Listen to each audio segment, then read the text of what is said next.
augmentation des frais d'électricité dès ce 14 mai.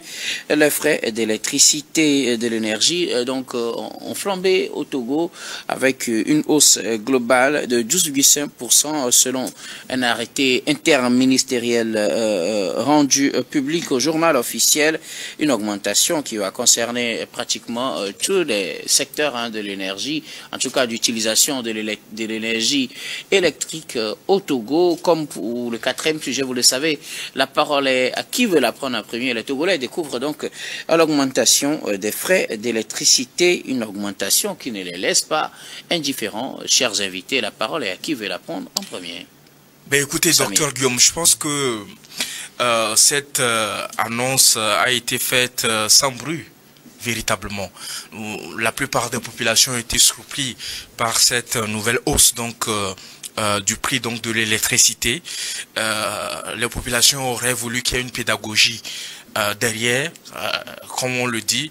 Il faut un plan prévisionnel de revision de la tarification électrique véritablement, ce qui n'a pas été le cas. Les gens ont découvert cette hausse de 12,5% des tarifs d'électricité à l'échelle nationale. On nous apprend que cela s'inscrit dans le cadre d'une réforme tarifaire d'envergure menée par la CET. L'objectif, c'est quoi? C'est d'assainir les finances du secteur énergétique et garantir un meilleur équilibre entre rentabilité et accessibilité sociale. Comme vous l'avez dit, cela concerne tous les ménages les plus modestes, les usagers résidentiels, les secteurs industriels et tertiaires. La zone franche également est touchée avec des modulations en termes de tarification du kilowatt. Et puis la CET nous prévient qu'en fait cela s'inscrit dans un processus de révision annuelle des tarifs. Ça veut dire que chaque année on assistera à la révision des tarifs d'électricité au Togo, en tenant compte des coûts d'exploitation, des performances du réseau et les impératifs d'équité énergétique. Ce qui arrive à la CET et qui oblige aujourd'hui l'État à augmenter la facture, c'est la mauvaise gestion. Il n'y a rien à ajouter. Et si l'État décide de mettre fin à la corruption dans la gestion de la CET, si l'État décide de faire un audit du secteur, du réseau, et de détecter tous les voleurs, les fraudeurs de compteurs, l'État ne sera pas obligé d'augmenter le coût de l'électricité, comme l'a dit M. Amouzou Peto. Et je suis d'accord avec lui. Son diagnostic est juste. Si Fon Yassingbe paye ses factures et qu'on ne répercute pas ses factures, pour comme un manque à gagner la CET ne serait pas en difficulté. Si les ministres en fonction payent leurs factures normalement, on n'aura pas de problème. Si les casernes militaires payent les factures, on n'aura pas de problème. Si on rationalise l'usage de l'électricité dans les casernes militaires, on n'aura pas de problème. La République providentielle est finie depuis des années. La République providentielle est finie depuis des années. Donc, voilà ce que moi j'ai à dire aux Togolais. Sans oublier que quand la facture de la CET va augmenter, l'eau va augmenter, la facture de l'eau va augmenter. Parce que c'est avec l'électricité qu'on va pomper l'eau, même si vous avez un forage. La CET a coulé parce que non seulement il y a la fraude, telle que l'a décrit M. Amouzou Peto, il y a toute la gabegie de la gestion, les avantages indus au personnel même de la CET, il faut qu'on en parle. Vous savez que les personnels de la CET, ils ont certaines franchises en termes de dotation d'électricité. Ils ne payent qu'un taux aléatoire ou forfaitaire. Donc, c'est aussi un réseau, c'est aussi un circuit, c'est aussi une faille qui permet aux agents de la CET de faire des fraudes.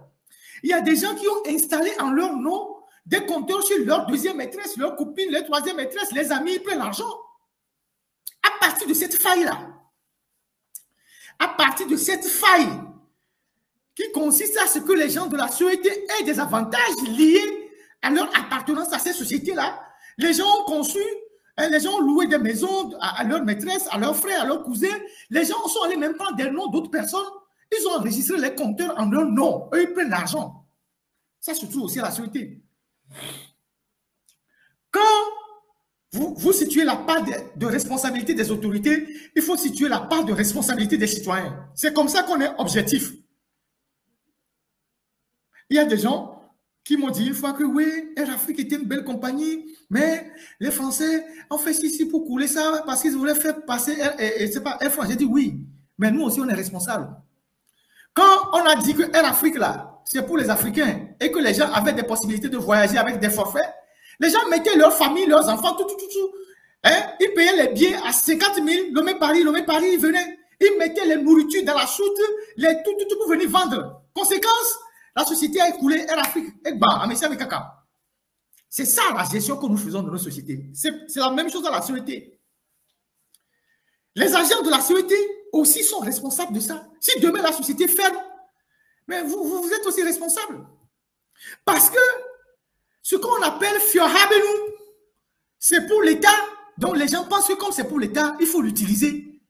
Et si ça se gâte, on s'en fout, c'est pour l'État, c'est pas pour moi. Fiohabenu. Donc, on s'en fout. Mais vous allez perdre vos boulots. Vous allez perdre vos boulots. Vous allez perdre vos emplois. Donc, il y a tous ces gens-là qui fraudent les compteurs qu'on a arrêtés. Le jeune homme qui a détecté un fraudeur de compteur à la présidence, dont j'ai parlé dans un live là. Vous savez qu'il a été décoré le 27 avril? Il y a un jeune homme, un agent de la sécurité, qui a arrêté, qui a détecté une fraude organisée par un responsable de la présidence, un fonctionnaire de la présidence. Et le fonctionnaire s'est fâché, on a arrêté le jeune homme. On l'a gardé à la DCPJ. Vous savez que le jeune homme là, l'agent de la sécurité, il a été décoré pendant le 27 avril. Mais quelqu'un qu'on a arrêté, qu'on a déposé à la DPJ, le président va le décorer après. Maintenant, celui qui a fraudé le compteur, qu'est-ce qu'on fait de lui? Il est toujours à la présidence. Il y a une jeune dame qui est l'agent de la sécurité à Kara, hein, dont la maman est adjointe au maire là-bas. C'est une grande dame à Kara qui est très influente, qui est la présidente des femmes au grand marché de Kara, qui a une boutique qu'on appelle Elino, qui est maire adjointe. Sa fille qui travaille à la sécurité a un restaurant. Les agents de Lomé sont partis à Kara faire un contrôle. Elle a fraudé le compteur 5 millions. On lui a fait une amende de 5 millions. Elle a refusé de payer. Sa maman a tempêté. Elle est allée à la sécurité faire du bruit. Elle a refusé de payer. Ils sont revenus faire un second contrôle. Elle a toujours trafiqué encore. La sécurité a été obligée d'emporter le compteur. Aujourd'hui, elle prend le courage chez le voisin. Vous avez des cas comme ça partout dans le pays. Les gens qui ont fraudé, qu'on a arrêté, et on a dû les laisser, il y a des influences, on a menacé les gens. Donc, dans ces conditions-là, comment voulez-vous que la société ne tombe pas en faillite et qu'aujourd'hui, on répercute ça sur les Togolais? Pour finir, est-ce que Faure Gnassingbé a l'obligation de nommer 2 ministres de mines et de l'énergie alors que la société est en faillite? Vous savez que le ministère des Mines et de l'Énergie a 2 ministres. Il y a le ministre principal qui est Robert Eclos, je pense que c'est comme ça qu'il s'appelle, en tout cas c'est un Eclos. Et il y a le ministre délégué, Kakati, qui lui-même était précédemment directeur de la sécurité.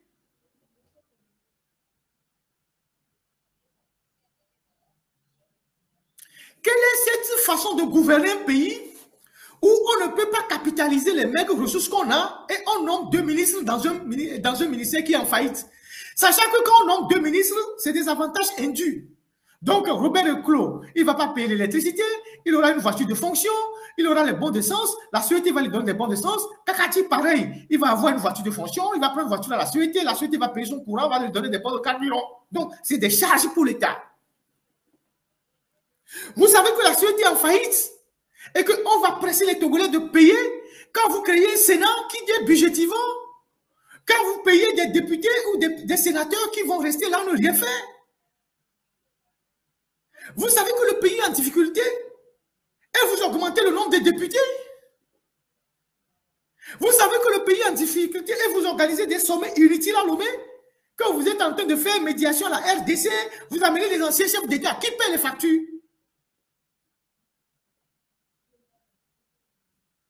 Donc, chers compatriotes, Voilà ce que moi j'ai à dire sur la société.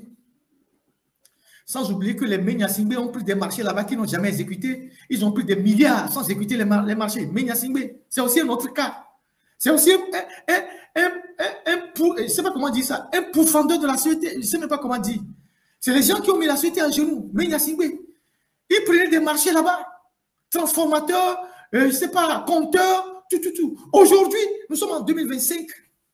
Qu'on nous dise que le Togo qui a eu un ministère de l'économie numérique, on ne peut pas trouver des jeunes pour concevoir des logiciels, pour suivre les factures.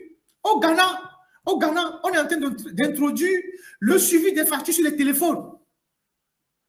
C'est-à-dire que aujourd'hui, si tu es citoyen ghanéen, ils ont commencé les expériences. Tu peux avoir ton téléphone